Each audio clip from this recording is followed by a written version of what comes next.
Alright, hello everybody. It's been a while since I made a video. I figured I just got a shipment in from Black Letter Press about a week ago, but I've waited to open them. Most of them are still in plastic, so I could make a video about it. So I haven't looked in any of these. 2 of them came without plastic, but trust me, I didn't open them. But I got 6 books here. So hopefully something here interests you guys.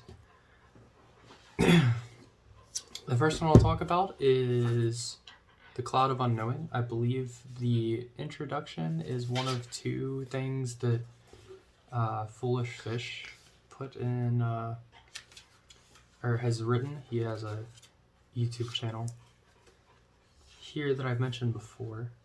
So we've got just a cover. It's a nice small little hardback book. It doesn't feel abnormal, just basic paper end papers. Thick, but not special, not terrible. Black Letter Press. Here's just the intro paper, I believe. Yeah, so this is a limited edition. So like a lot of their stuff disappears real quick. This is 149 out of 250 copies. Boop. Another intro page for some reason, or title page. The contents, we got a prayer prologue. There's another table of chapters on 29. Which is weird. You saw that, right? Like, I just flipped to it. First try. That's the table of chapters. Here's the table of contents. Then we've got the Cloud of Unknowing, which is the actual book. On 45. It's interesting. So yeah. Small book, shouldn't take long to read through. Let's see here. It's about, so it's 224 pages, but it is super small print. So, or sorry, not small print, small pages, like smaller than my hand. So shouldn't be that difficult to read. Should be interesting though. Is that a, oh, it has like it has a ribbon. Case I just noticed. Like I've had this forever. No. But yeah, don't appear to be any pictures. It's just text, which is okay. According to, let's see here, the introduction.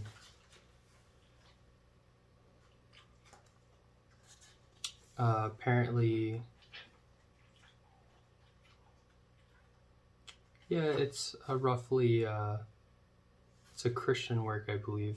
It says, God, whose boundless love and joy are present everywhere, he cannot come to visit you unless you are not there. Interesting. So, Esoteric, Solomonic, Christianity, I believe. I'll find out. Then we have Agrippa Book 3. Here's the front. The spine and the back. The back is interesting. So same type of standard kind of, well, this is, I don't know if you can see that, but it's indented in, I suppose you'd say. Same end papers, just basic. They're both just black. And then, there you go, title page. This is 238 of 333 copies. So this company, when her Black Letter Press, this publisher, their first editions for these are like pre-order only basis, basically. Let's see here. So here's the contents. This is a fairly common work to read into. So, like this is one of the basics, well, not basics, but it's one of the most well-known works for esoteric works, or as far as esoteric works are concerned. Either way, whatever. Sorry, tongue got tied up. Anyway, here, one sec. We've got 3 dogs just chilling. Damn it.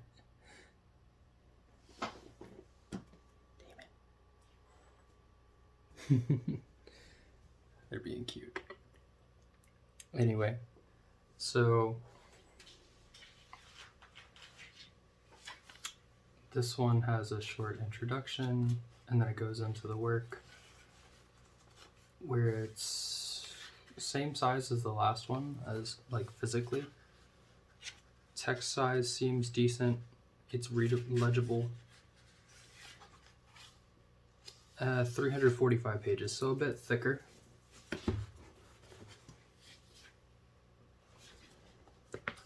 And then I have Yeats, I hope that's pronounced correctly, On Magic and the Occult.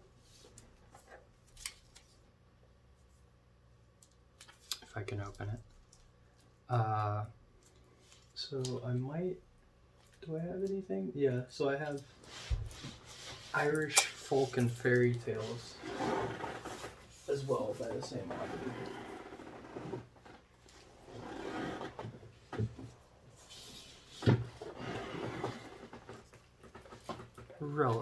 Fairly famous author.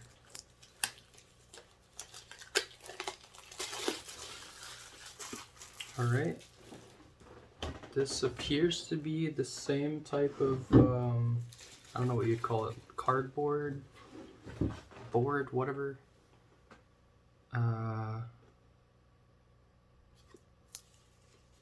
Yeah, same thing. Here's your cover. Here's your spine. Nothing on the back.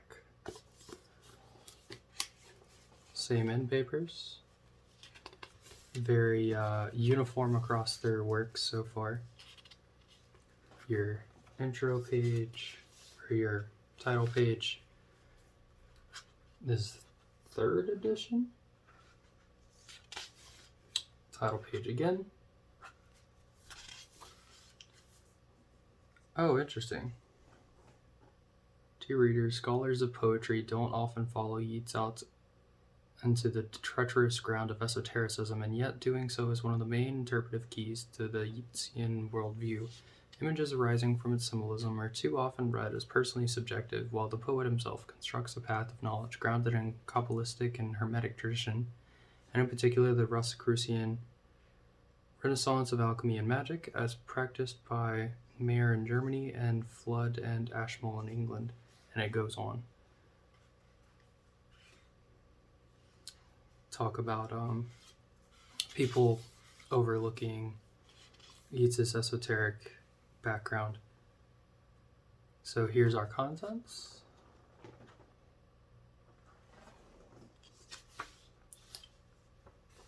Let's see here. Oh, okay. So it's poetic form. Well, that was.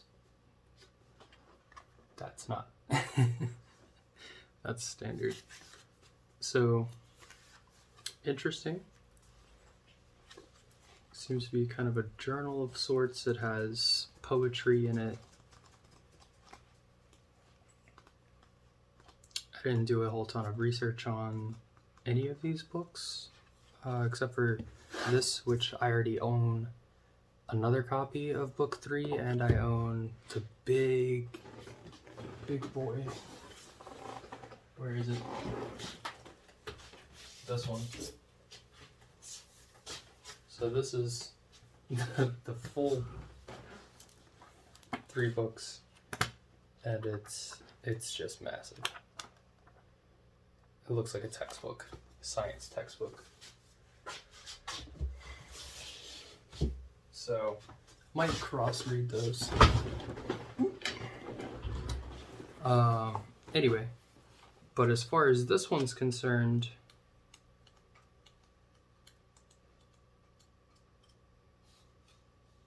yeah, it seems to be poetry mixed with some sort of journal entries.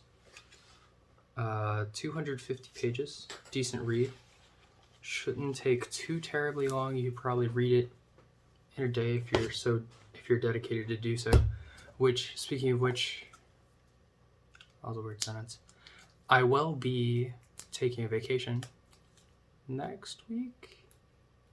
Yeah, next week for about 9 days, so I can actually do some reading, because I had a goal of reading like a book every 3 days, and to be honest with you, I have been stuck on the same really easy to read Hindu book for about a week, and I'm still basically in the intro.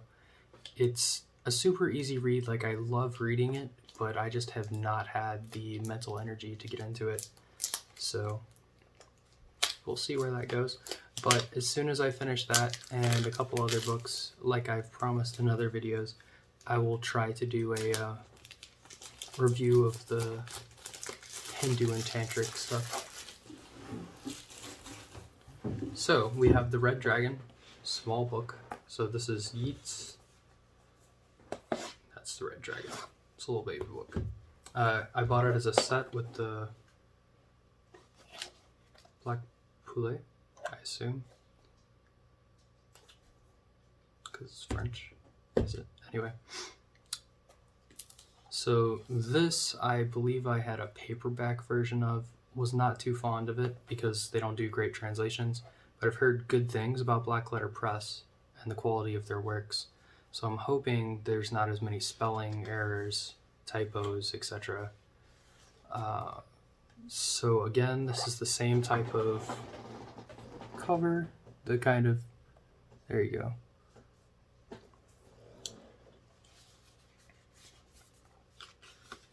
It's got the same kind of end papers.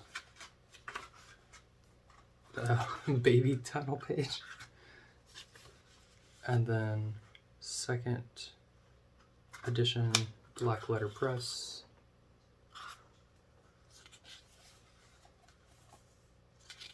So here's the Black Letter Press title page, and then here is the real title page. The art of commanding spirits, celestial and infernal alike, with many other secrets of the magical art. And again, I think all of these, yeah, they all seem to have the ribbon markers. This is a work of wickedness by... Okay, alright, I can dig it. Let's do this. This is a work of wickedness by wicked people for other wicked people. Reputedly, just possessing a copy made you a wicked person. You didn't have to actually read the thing, just opening was enough to mark you as an enemy of God and reason in France, where both mattered a great deal. With me so far? Congratulations. You're now wicked too. Hooray. Alright, book. I'm picking up what you're putting down. So it goes on. Yeah, I think I have 2 copies of this, The Red Dragon. I wanted a hardback. And this one's decent. So, in stark contrast to the introduction, Chapter 1 says, "This book is precious, and so coveted in our land for its rarity. It is, as the rabbis themselves say, the great work. We owe our thanks to those who left us this priceless original, a book whose so many charlatans have tried to counterfeit without success, aping the truth they could not themselves discover, for the sake of parting fools from their money, fools who would not seek the actual mother lode themselves." Interesting. So, introduction, you're evil. Chapter 1, precious work. Which one is it? Maybe both. Anyway, I don't think either of those are the same as yeah, this is a bit different. So this has, I believe, the same drawings as I'm used to for this. Lucifuge Rofocal.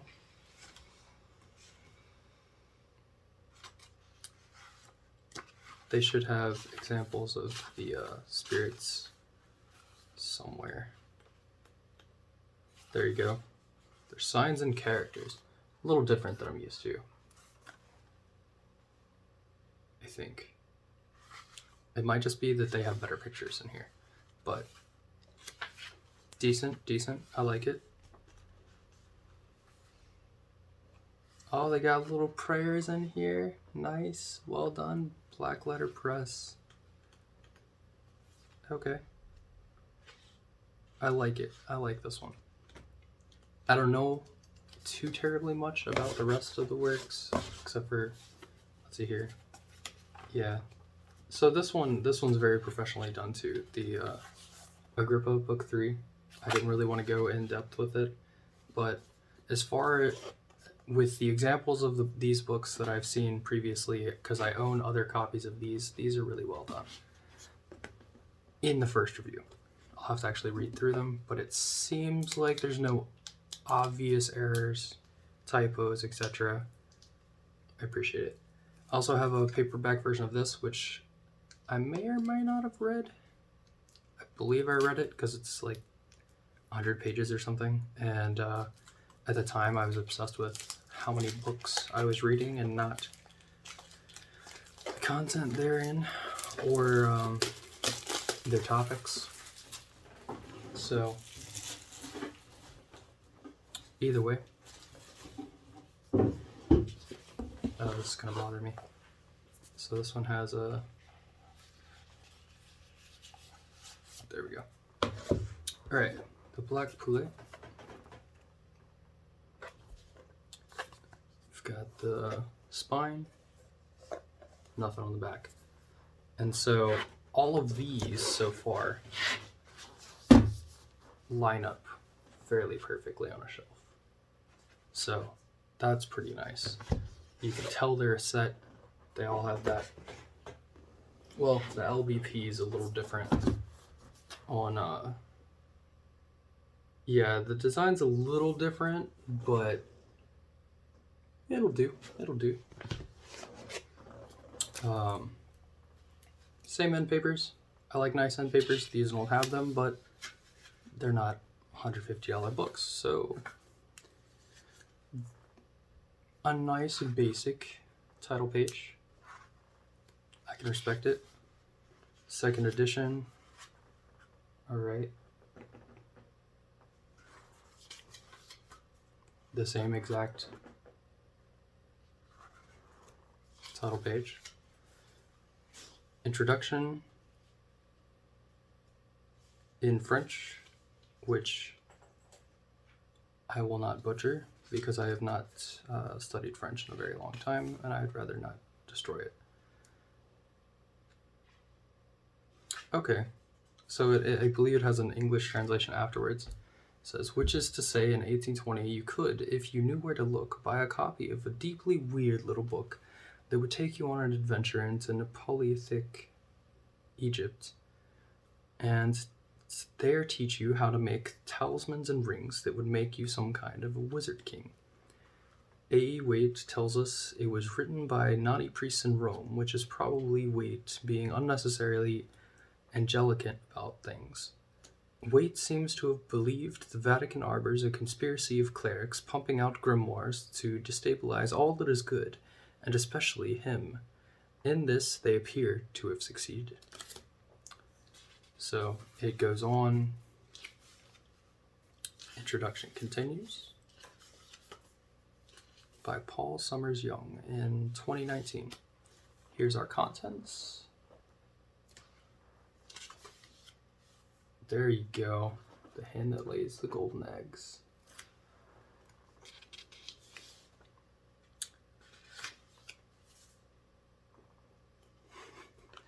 Please make no mistake, this is not some collection of daydreams and delusions, the sort of thing the public gobbles up in its hunger for supernatural wonders.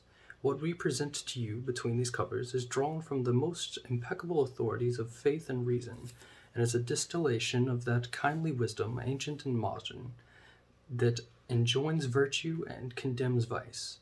We have drawn only from the purest sources, moved by our love for the truth and a heartfelt desire to enlighten, a candle to light the dark secrets and marvels of nature. Okay. Alright. If I did read this, it was not this translation or this version. Oh, we got talismans. How you doing?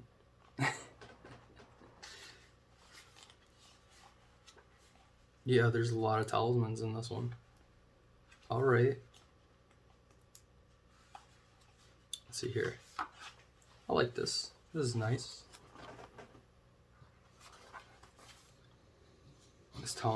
This talisman awakens spirits to work your will, else thwart those who work against you. Alright. So this one is... Oh, and then it has a black hen. Talismans, rings. This is nice. I like it. How many pages? 160, it appears. I don't believe I told you how many pages this one is. Why are the contents in the back? Okay. Just gonna leave that one alone.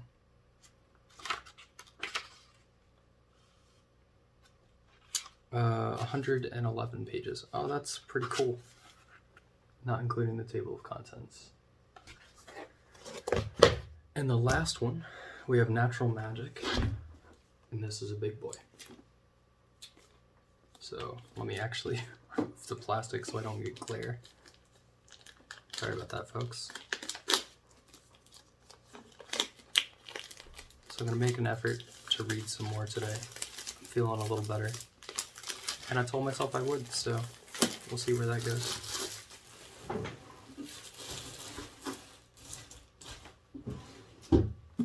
Alright. Feels nice. Feels nice. So I think it's... Nah, this is... Maybe it's just because the design's so large. No, this is rougher. This is second edition. Let's see here. Which one do I have? This is a first edition. Yeah, the first editions feel different. Unless this is a second edition, don't prove me wrong. Are you second? It's a second edition, I lose. Anyway. So this is the cover. Feels nice. Spine. Big ol' LBP. And the back is nothing. Appears to have the same type of end paper. Just a big blank sheet. Here's our title page. Second edition. And the contents. 587 is a table containing the general heads of natural magic. Alright, this one might not be so simple to read. Oh yeah, it is not. This might be more of a reference text, I'll have to see.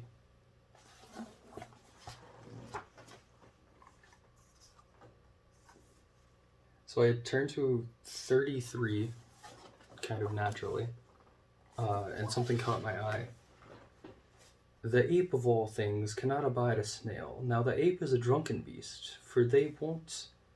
No. Let me start over. Now the ape is a drunken beast, for they are wont to take an ape by making him drunk, and a snail, well washed, is a remedy against drunkenness. A man at deadly hatred with a serpent, for if he do but see a serpent, presently he is sore dismayed. And if a woman will with child meet a serpent, her fruit becometh abortive. Hence it is that a woman is in a very sore travail.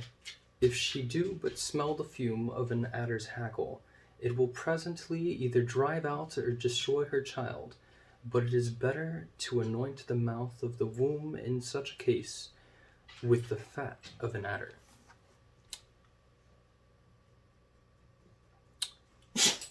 All right. Absolutely no context for that. But I just thought it was funny that it started with, the ape of all things cannot abide a snail. All right. We'll have to figure out what that means later. See here, my favorite page is 119. Is there anything interesting? On 119, we have a rose to show forth her buds before her time.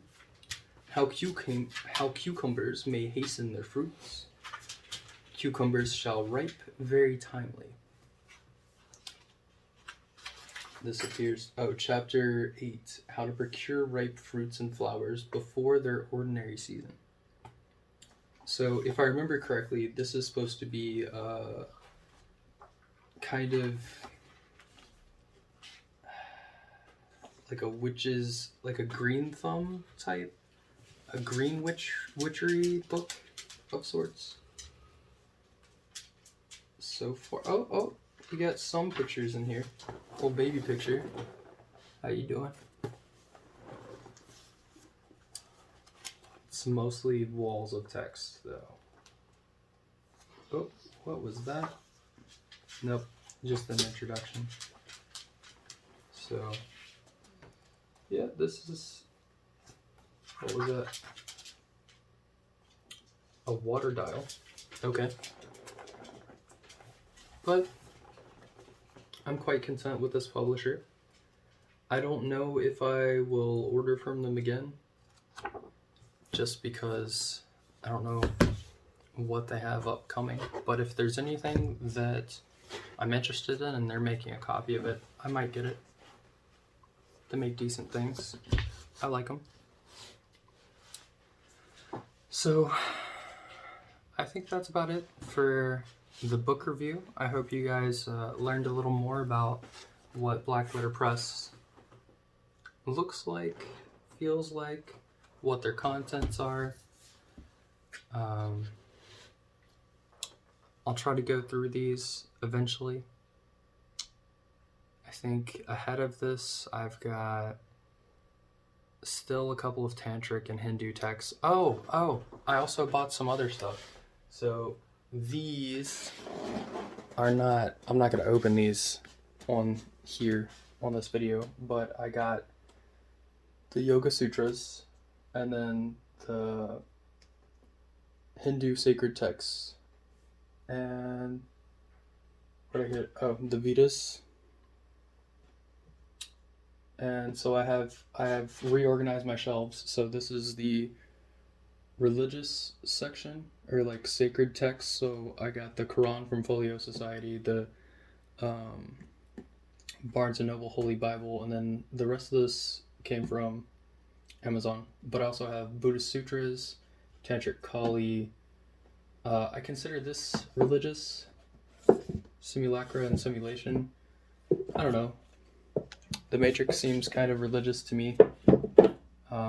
They seem to describe some religious principles. Anyway, this stuff's all my occult, nice, expensive hardbacks. This is my older books, miscellaneous expensive hardbacks.